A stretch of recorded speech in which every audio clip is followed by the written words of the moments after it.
Haven Resort, Pandi, Bulacan. Kitchen area na may toilet sa gilid. Ito yung shower room nila. Maganda naman ang design. Then ito yung may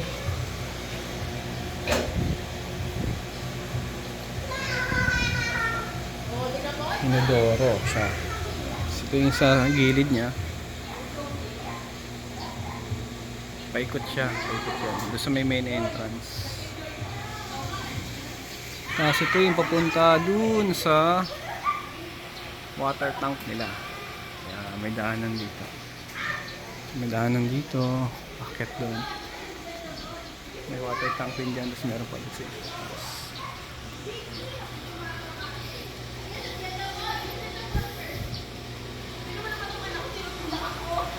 So yung building na yon, function hall daw yon. So dyan ginaganap din daw yung mga reception ng kasal, or minsan kasal din dyan na rin, saan na lang. Then ito yung pinaka main house. So dati pinaparent daw yan, ngayon hindi na pinaparent ng family, pero malaki siya kasi ito yung dalawang room na good for 8 to 10 packs. So most likely 20 packs yung kasya dyan. Ayan.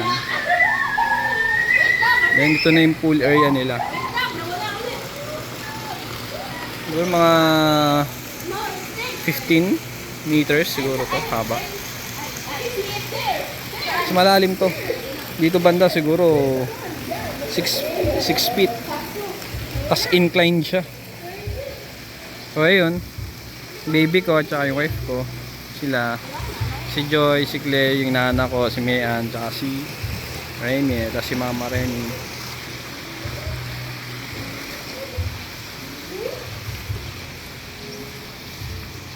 Dito may children pool. Beautiful.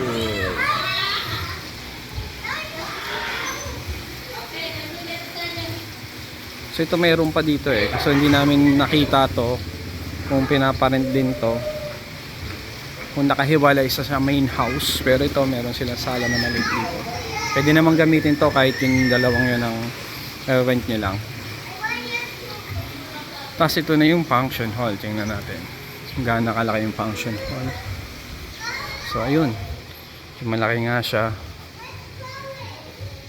Mga 20-30 packs kasya siguro dito na kung magkakaroon ng event.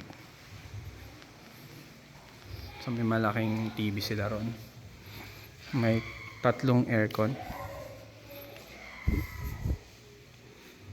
tapos may restroom, then think storage area. So pwede ata manghiram ng mattress dito.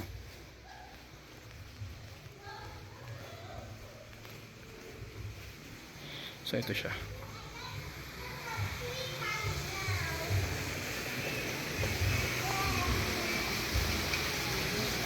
Tapos ito yung main entrance ni Blue Haven.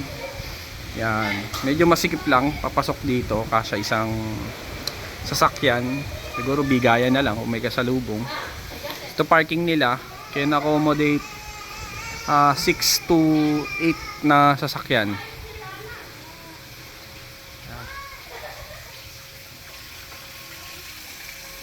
Ito, mayroon ba silang ganyan?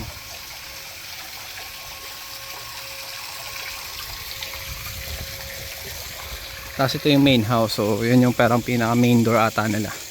Yung pintuan na yan. Tapos yun doon, diretsong yun, pupuntahan natin yung later. Barbecue-han nila yan dyan. So ito yung labas. Yung gate nila is automatic door na gate pala. So doon yung palabas. Tapos dulo na siya. May mga CCTV security camera din sila dito. So puntahan natin ngayon yung barbecuehan nila.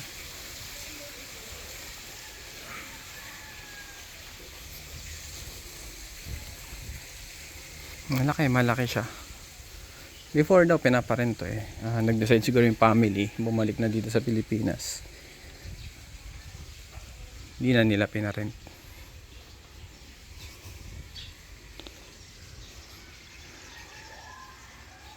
Yeah. So, dito pwede rin mag-inom.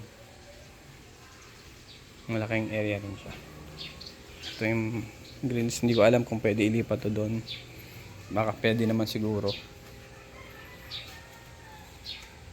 So, ayan siya. May mga camera. Yan. So, ayan. So, working. Ito yung paikot. Doon tayo kanina nag-start ng video.